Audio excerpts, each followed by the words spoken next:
Ladies and gentlemen, welcome to your 2021 Air Force Gala. At this time, we ask you to silence all cell phones and electronic devices, including Blackberries and pagers if you were born before 1990.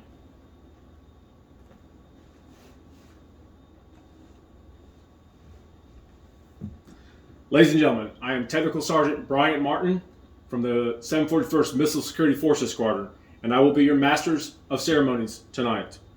I'd like to send a special shout out and thank you to this year's Gala Committee for setting this event up. I'd also like to thank the committee for choosing me as their third string MC, as well as Misters Woodford Reserve and Buffalo Trace for giving me the confidence to be up here. Now let us get this party started. On behalf of Colonel Anita Fugate Opperman, Commander 341st Missile Wing, I'd like to thank you for coming to Malmstrom's 74th Anniversary Gala, celebrating a tradition of honor, legacy of valor, as well as 74 years of flying, fighting, deterring, and kicking ass. We have some very important individuals in the crowd tonight to join us. Let's start off with our fearless leader, Commander 341st Missile Wing, Colonel Anita Fugate Opperman, and her husband, Mr. Opperman. Working on a cross train to join the Chaplain Corps with his stellar invocations, Vice Commander 341st Missile Wing, Colonel Russell Williford, and his wife, Mrs. Williford. Command Chief 341st Missile Wing, Chief Master Sergeant Johnson, and his wife, Mrs. Johnson. We would also like to welcome the additional distinguished guests in attendance from 20th Air Force, Brigadier General Eric Novak. Also from 20th Air Force, Colonel Todd Sauls.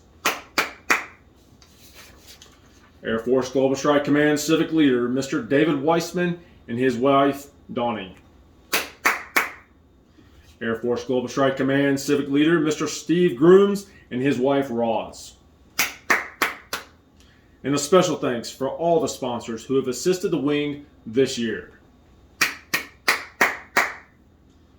Along with the Blanchard and Omaha wins, this past year the men and women of Team Malmstrom continue to show why we are Wing 1 and blow away the competition.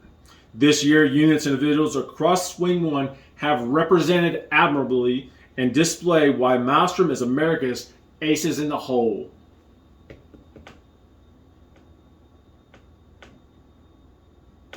And now, ladies and gentlemen, the time has come for the presentation of colors, the singing of the national anthem by Staff Sergeant Ricardo Friedling, and remain standing for the invocation by Chaplain Castillo. Car 15 announce, present the colors, sing the national anthem. Once our guard is out the door, please stand at ease. Chaplain Poole, would you please offer the invocation? Invocation over. Thank you, members of the Base Honor Guard, Staff Sergeant Ricardo Friedling, and Chaplain Poole. Consistent with Air Force tradition, we would also like to take a moment to recognize our shortest serving and longest serving airmen in attendance, using their total active duty federal military service dates. Recently graduated from basic military training and with a signed permission from his parents to be here tonight, Airman Johnson. With more years in the Air Force than some in attendance have on this planet, from 20th Air Force, Major General Stoss. Ladies and gentlemen, as you enter the room, you may have noticed a special table. It is reserved to honor the missing men and women. Set for 5.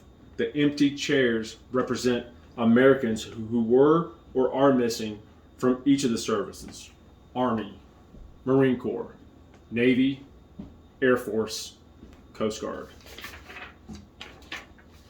Some here were very young or not yet born when the Vietnam War began. However, all Americans should never forget the brave men and women who answered our nation's call and served the cause of freedom in a special way. Moment of silence. Silence over. Ladies and gentlemen, I would like to explain the meaning of the items on the special table. The table is round to show our everlasting concern for our missing men and women. The tablecloth is white, symbolizing the purity of their motives when answering the call to duty. The single red rose reminds us of the life of these Americans and the loved ones and friends of these Americans who keep the faith, awaiting answers. The red ribbon symbolizes our continued determination to account for them.